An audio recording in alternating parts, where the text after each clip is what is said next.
The galaxy was full of voices, signals, and endless noise. Every star system seemed alive with radio messages, diplomatic codes, and warnings sent across the darkness. Civilizations talked with each other, traded with each other, and sometimes even fought with each other. Yet there were rare moments when the galaxy grew quiet. One such moment arrived when a strange message appeared from the edge of known space. The signal was weak at first, then it grew louder. It carried no music, no greetings, and no complicated science. It was a simple voice broken by static, repeating the same words again and again. "Help us. Our colony is under attack. We cannot hold much longer. Please respond." At first, many worlds picked it up. Great empires and federations ran their scans, trying to locate the source. The signal came from a small colony world called Valar 9, far from major trade routes. It had been settled by a minor species known for being peaceful and gentle.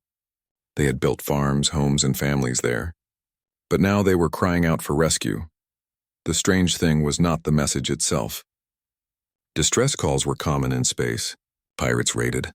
Ships failed. Wild animals attacked colonies. But what made this signal unusual was where it came from. Valar 9 was not just a colony world. It had been marked on ancient star maps as a danger zone. The planet was full of violent storms, strange weather, and massive beasts that lived in its oceans and forests. Older civilizations had avoided it for centuries, calling it a cursed world. When the settlers first arrived, many alien leaders had shaken their heads. They believed no colony could last long there. Now their fears were coming true. The cry for help echoed across the galaxy for days. Many leaders heard it. Admirals listened. Councils debated. But in the end, silence followed. None of them wanted to send soldiers into a place where storms could tear ships from the sky and monsters could break apart armored tanks. One by one, the civilizations turned away. They told themselves excuses. It is too far. It is too dangerous. We cannot risk our fleets. And so, the message repeated without answer. On Earth, far from the core worlds, the signal arrived late. The humans had only recently joined the galactic network. Compared to other species, their technology was young, their fleets small. Yet they were curious. They had always been curious. When their scientists caught the repeating call, they quickly decoded it. The leaders of Earth gathered. Military officers, scientists, and politicians all sat in the great chamber, listening to the broken voice. It was a voice filled with fear, begging for help. For a while, the room was silent. Everyone waited for someone else to speak first. Finally, an old admiral leaned forward. His hair was white, his voice heavy. "No one has answered them. Do you see? The records show the call has been sent for weeks. The galaxy has turned its back." A young diplomat frowned. "Perhaps they know something we don't. Perhaps it is hopeless." The admiral shook his head slowly. "Hopeless, perhaps. But when did hopelessness stop us before? This is who we are. When the seas tried to drown us, we built ships. When mountains blocked us, we climbed them. When deserts burned us, we crossed them anyway. Earth has never been kind, but still we stand." Murmurs spread across the chamber. Everyone knew the stories. Earth was infamous. To humans, it was simply their home. But to outsiders, it was known as a death world. Earth had earthquakes, volcanoes, freezing winters, burning summers, and predators with sharp teeth that once hunted mankind. Diseases, poisons, and dangers were everywhere. To aliens, it was unthinkable that a civilization could grow strong there. But humans had done more than survive. They had thrived. Another leader spoke carefully. "If no one else will go, then perhaps it must be us." The decision was not made lightly. Ships were prepared, weapons checked, and volunteers called. The mission would be dangerous, maybe impossible. But thousands of humans raised their hands. Soldiers, medics, engineers, all willing to step onto a cursed world to save strangers. Among them was Captain Elias Rourke, commander of the starship Dauntless. He was not young, but his eyes burned with determination. "We don't run from storms," he told his crew. "We don't turn away when someone cries for help. If the galaxy thinks us fools for answering, then so be it. Let them watch." The Dauntless and 2 escort ships launched from Earth's orbit. Their engines burned bright as they left the blue planet behind and entered the endless dark. For many of the crew, it was their first mission beyond human space. They were nervous but also proud. They knew they carried not just weapons but the honor of their world. As the fleet traveled, news spread. Across the galactic channels, whispers began. The Deathworlders are going. Humans are answering the call. Impossible. They will never return, many laughed. Many pitied them, but others watched with unease. Deep down they remembered how these same humans had survived on a world that no one else could endure. If they could survive Earth, what might they do on Valar 9? Days later, the humans arrived in the Valar system. The view from orbit was terrifying. The planet below was covered in black storm clouds. Lightning danced across its surface like angry scars. Oceans heaved with massive waves. The land was broken by mountains, rivers of fire, and forests so dense that satellites could barely scan them. Even in space, the planet seemed alive like a beast waiting to strike. Captain Rourke stood on the command deck, staring down at the world. His voice was calm, steady. They weren't exaggerating, he said. This is a dangerous place. Good. That means it's exactly the place for us. The distress signal grew louder as they descended. Soon the colony came into view. It was a broken settlement, half destroyed by storms, surrounded by crude walls. Fires burned in some buildings. The people below waved frantically at the sight of the human ships. Their cries reached the speakers. Help us, please, help us. The crew of the Dauntless felt their hearts tighten. These were not soldiers, not fighters. They were farmers, workers, children. They had held out as long as they could, but they were breaking. Without hesitation, Captain Rourke gave the order. Dropships launched from the Dauntless, carrying squads of human marines and engineers. Their landing was rough, shaking in the violent winds, but they pushed through. Boots touched the soil of Valar 9, and the Deathworld's children had arrived. The colonists stared in shock. They had expected no one. They had believed the galaxy had abandoned them, but now strangers stood before them, armored and strong. The colonists whispered among themselves. Who are they? They came when no one else would. Where do they come from? One word passed from colonist to colonist, soft at first, then louder. Earth. The settlers froze. They had heard the legends. They had heard of the planet where every day was a fight for survival, where lightning struck the ground like a weapon, where beasts hunted even in the night. And now the people of that world had come for them. For the first time in weeks, the colonists felt something they had nearly forgotten: hope. And so the story began. Not with silence, but with the arrival of those who had learned to live where no one else could. The galaxy had ignored the call, but Earth had answered, and everything was about to change. The colony of Valar 9 was a place of broken walls and tired faces. The people had not slept properly for weeks. They lived under constant attack from the planet itself. Storms tore their roofs apart. Beasts from the forests charged at their gates. Even the soil seemed to fight against them, swallowing their crops in sudden floods. Their hope had almost vanished, and then the humans landed. At first, the colonists could not believe their eyes. They had expected no one. They thought the galaxy had left them to die. Yet now, strangers in tough armor stood in the mud, moving with calm confidence. Their helmets shone under the flashes of lightning, their boots sinking deep into the soil. They looked around like people who had seen worse. The leader of the settlers, a gray-skinned alien named Taver, stepped forward. His voice shook as he spoke. You answered our call? Why? No one else dared. Captain Elias Rourke removed his helmet, letting the cold rain pour over his weathered face. His expression was steady. Because you asked for help. That was enough. The colonists exchanged uneasy glances. They had heard stories of Earth. Every child in the galaxy knew of that infamous world, the place of endless danger. The idea that anyone could survive there was already difficult to believe. The idea that those same survivors had come to rescue them seemed almost unreal. But there they were. The first hours were chaos. The humans quickly split into groups, working like they had trained for this all their lives. One squad rushed to repair the walls, using tools that seemed simple but efficient. They did not complain when the rain turned the ground into rivers of mud. They dug trenches with bare hands when machines jammed. They tied ropes, hammered metal, and built barricades out of whatever scraps they could find. Another squad moved into the medical tents.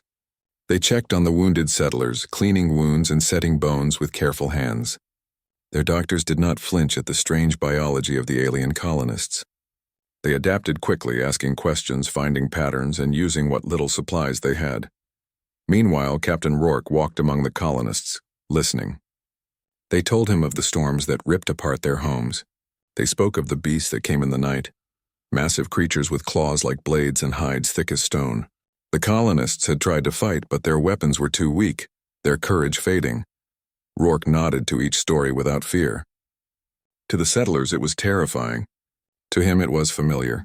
"We have faced worse," he said simply. That night the storm returned. The sky split open with thunder. Rain fell like an ocean crashing from above. From the forest came the sounds of beasts, deep growls, snapping branches, and pounding footsteps. The colonists shivered in their shelters, waiting for the attack they knew would follow. But the humans were ready. When the first beast came, a massive creature with tusks longer than a man, the colonists screamed. Their weapons had never harmed it before. But the humans did not panic. They moved as one, shining lights into its eyes to blind it. Others pulled ropes around its legs, dragging it into the mud. Soldiers with rifles fired in quick bursts, aiming for weak spots. Engineers triggered a trap they had built earlier that day, collapsing sharpened logs onto the monster. The beast roared, fought, and finally fell silent. The colonists were stunned. They had lost dozens to that creature before, but the humans had defeated it in minutes using nothing more than teamwork, planning, and courage. A young settler whispered, almost afraid to believe. They are not like us. They are different." An older colonist nodded, his eyes wide. "They are the children of a death world. Now I understand." The days that followed proved it again and again. The humans did not hide from storms. They walked straight into them, repairing walls even as winds tore at their clothes. They were not afraid of hunger. They rationed their supplies carefully, showing the settlers how to stretch food, how to hunt smaller animals, how to cook strange plants safely. Where alien machines failed, humans used muscle and wit. They taught the colonists how to dig trenches to channel floods, how to light fires even in pouring rain, how to work together instead of waiting for rescue. Slowly, the fear in the colony began to fade. The settlers started to copy the humans. They stood straighter, worked harder, and looked at the storms with less terror. Children who had once cried at every roar outside the walls now followed human soldiers with wide eyes, watching them train. They called them stormbreakers and beast hunters. Yet not everyone was at ease. Some of the older settlers whispered in the corners of the camp. "If they can survive Earth," one said, "what else can they survive? What else can they do?" Another shook his head. "They are too calm. They are too fearless. It is not natural. Perhaps they are as dangerous as the storms." But Taver, the leader of the settlers, silenced them. "They came when no one else did," he reminded them. They did not ask for payment. They did not demand loyalty. They only asked where they were needed. We should be grateful. One evening, after another long battle against smaller beasts, Taver sat with Captain Rourke near a fire. The rain had slowed, the clouds parting just enough to show a thin line of stars above. "You humans confuse me," Taver admitted.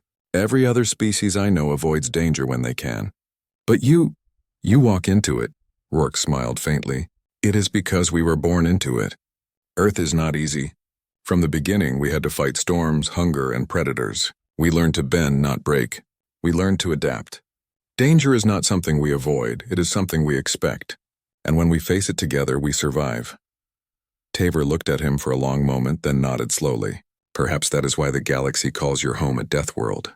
But I see now it did not kill you. It made you strong." Rourke's eyes glimmered with firelight. "Exactly.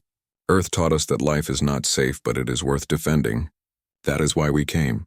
The colonists spread that story quickly. Word of the humans' courage traveled faster than the storms.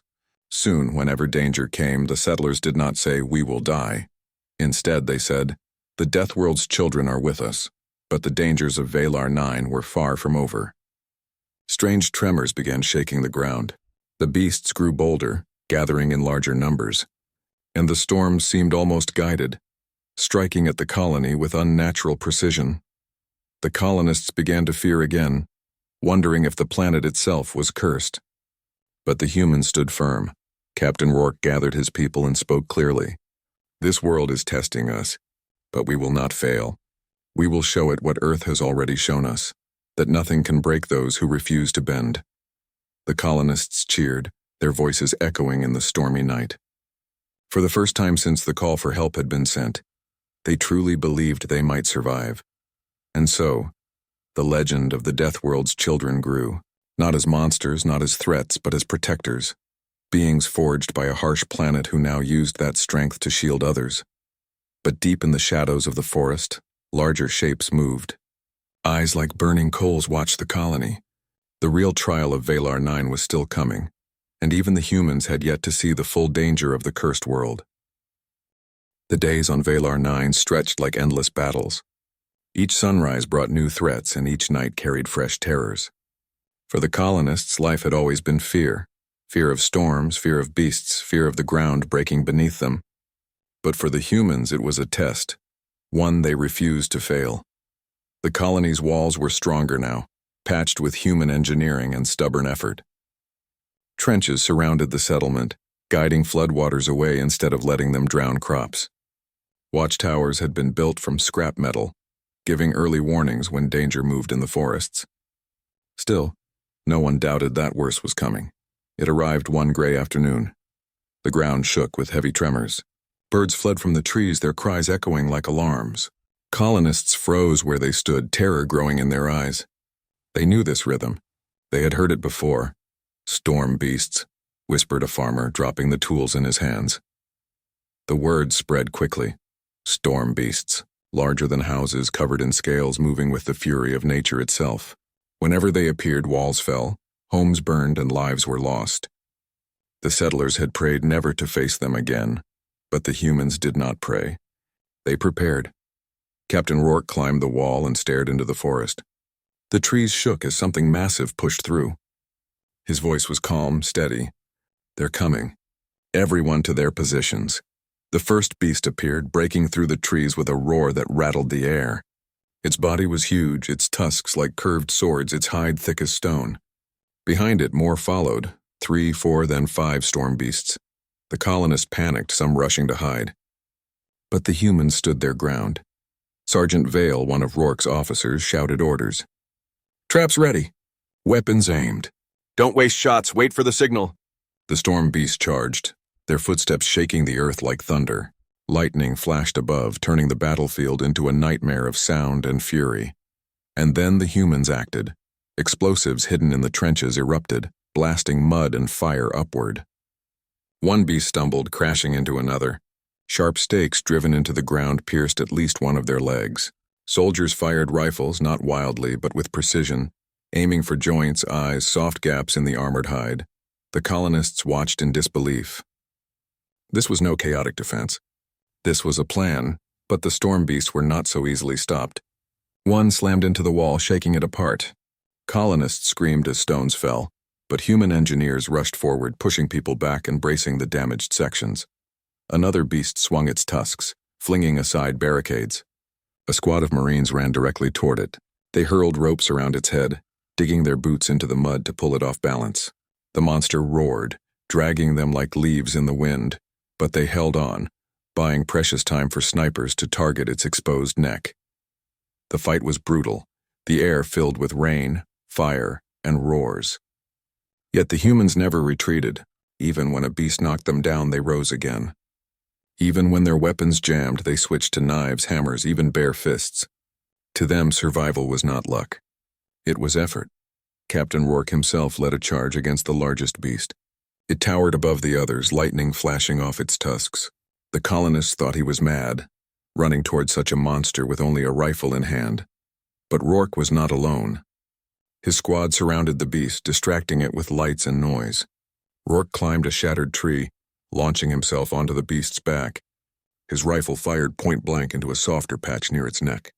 The creature howled, shaking violently, but Rourke clung on, driving a blade into the wound. At last, the giant stumbled, crashing into the mud with a thunderous roar. The ground shook as silence followed. One by one, the other storm beasts fell, trapped, blinded, exhausted, or killed.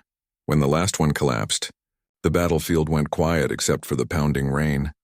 The colonists slowly stepped out of hiding, staring at the humans in shock. The monsters that had haunted their nightmares for years now lay broken in the mud. A young boy whispered, "They fought like the storms themselves."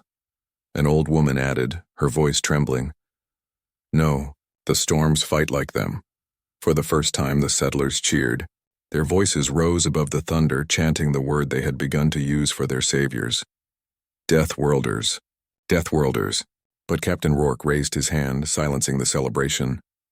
His voice carried across the colony. This was only the beginning. The beast will return stronger, angrier. We won this battle, but the war is not over. We must keep building, keep preparing.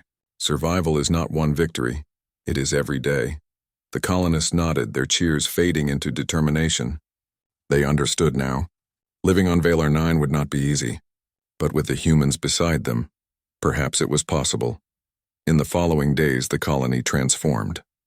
The humans trained the settlers, teaching them to fight, to build, to endure. Farmers learned to wield spears. Children learned to spot danger in the trees. Families learned to prepare shelters against the storms.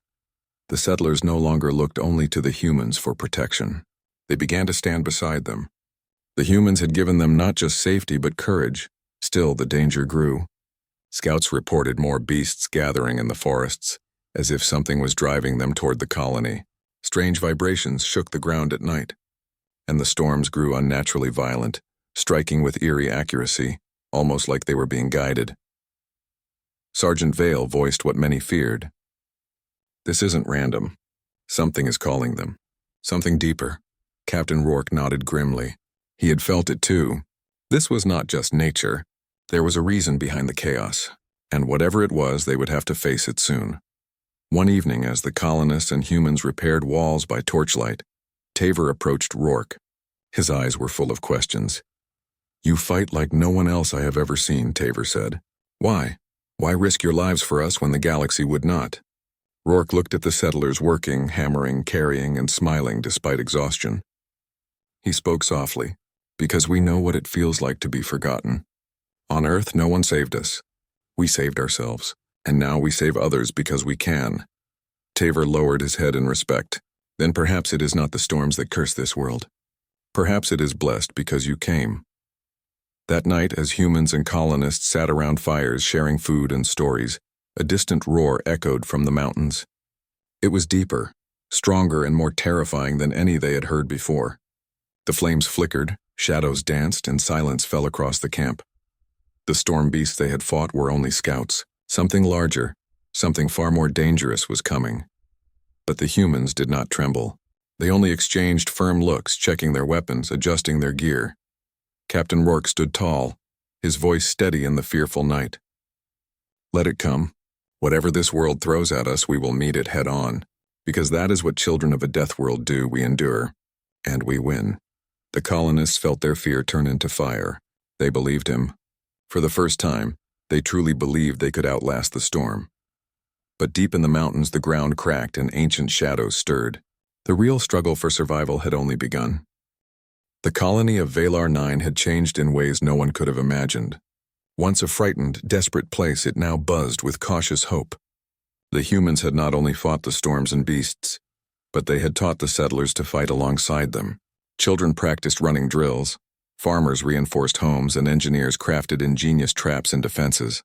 News of the humans' courage spread quickly. Scouts and distant sensors recorded their actions, sending word to neighboring systems. Other civilizations could hardly believe it. Earthlings, the so-called Deathworld survivors, were performing feats that no one else had dared attempt. Storms, floods, and massive predators had fallen before them, and they were still standing. For the settlers, the turning point came when the humans uncovered the hidden network of tunnels beneath the colony. They were natural caverns, deep and wide, connecting to the mountains. Some of the tunnels had been created centuries ago by the planet's own shifting terrain. Others by ancient creatures long extinct. The colonists had never dared enter them. The tunnels were said to be cursed, filled with shadows, strange noises, and sudden drops. Captain Rourke surveyed the tunnels carefully. These passages can be our advantage, he told the colonists. We can use them to move safely, set traps, and ambush any beast that approaches. But we must be cautious. Nature does not forgive mistakes. For days, teams of humans explored, marking safe paths, clearing obstacles, and building hidden posts. Their methodical work was meticulous, blending survival skills honed on Earth with quick adaptation to Valar's hazards. The colonists followed their lead, learning to navigate the tunnels, working alongside them with renewed confidence.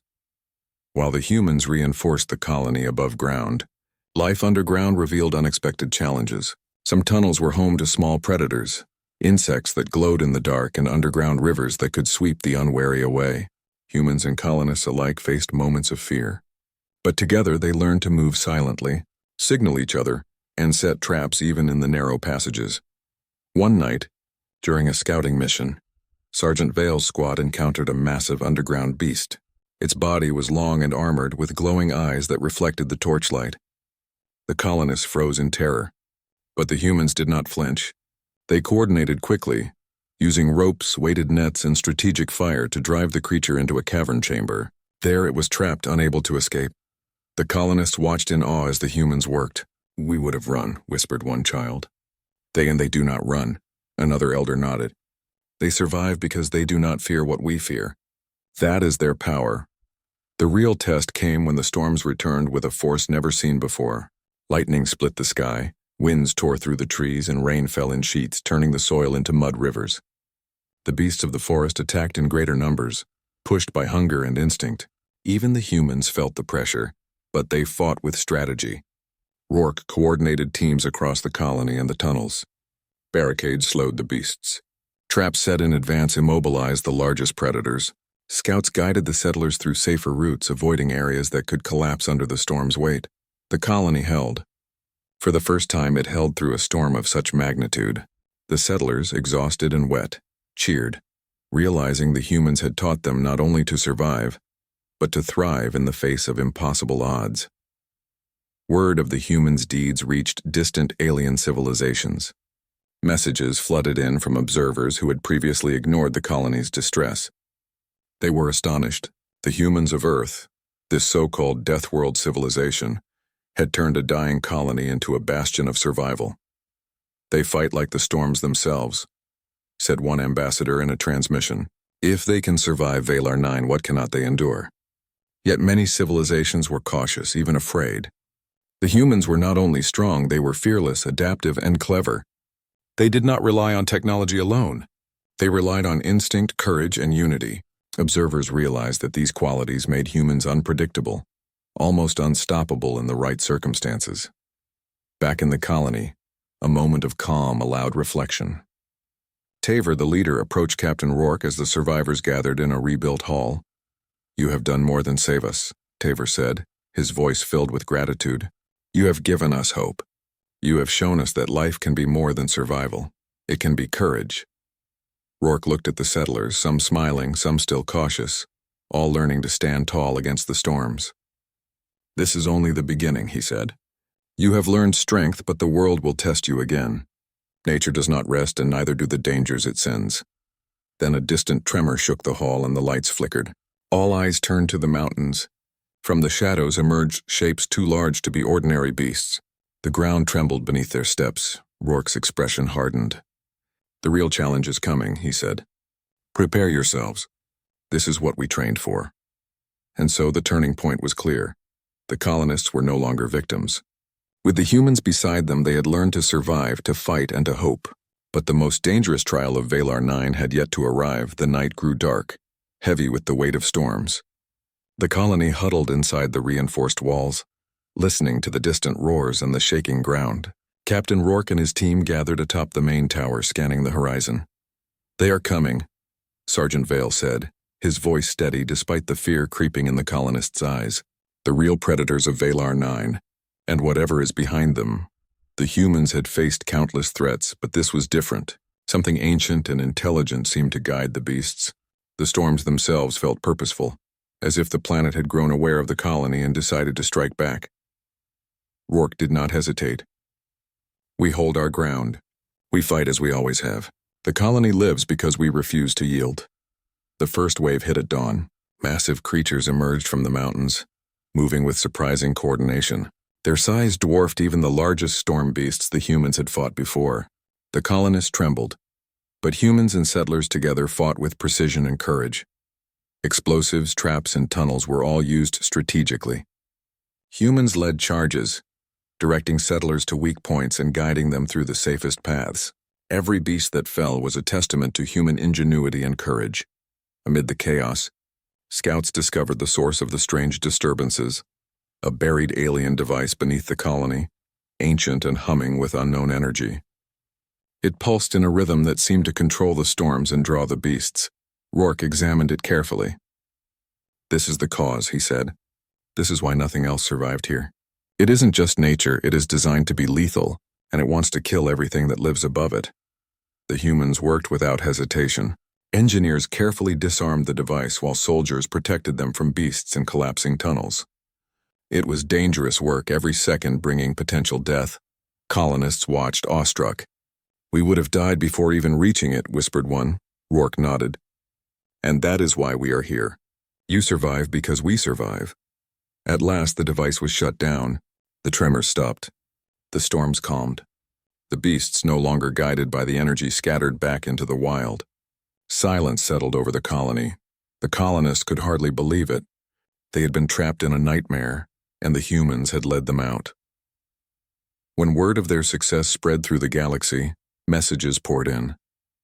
Ambassadors and scientists marveled at what humans had accomplished. They had survived a death world, defeated creatures no other species dared to challenge, and neutralized an ancient, deadly device. Yet, for many, a quiet unease remained. If humans could endure such horrors, what else could they achieve? Their strength, courage, and adaptability were unmatched. They were no longer just survivors. They were something greater. Back at the colony, the settlers celebrated, but Rourke reminded them of the lesson they had learned. Life will always be dangerous. The galaxy is full of challenges, but courage, unity, and resilience will always carry you through. That is what makes a civilization strong. That is what makes humans human. Children ran through the repaired streets laughing for the first time in weeks. Farmers worked in fields, confident the storms would no longer destroy them. Engineers explored tunnels with curiosity instead of fear. The humans had not only saved a colony, they had shown what could be achieved when fear was faced head-on. The legend of the Deathworld's children grew, reaching every corner of the galaxy, and somewhere in the shadows, other civilizations took notice. If the inhabitants of Earth could answer a call no one else dared, then perhaps humanity was destined for more than survival. Perhaps they were destined to rise as a force the galaxy would never forget. For the humans, the story was simple. They had lived, they had fought, and they had protected others. For the galaxy, it was a warning. Underestimate humanity at your own peril.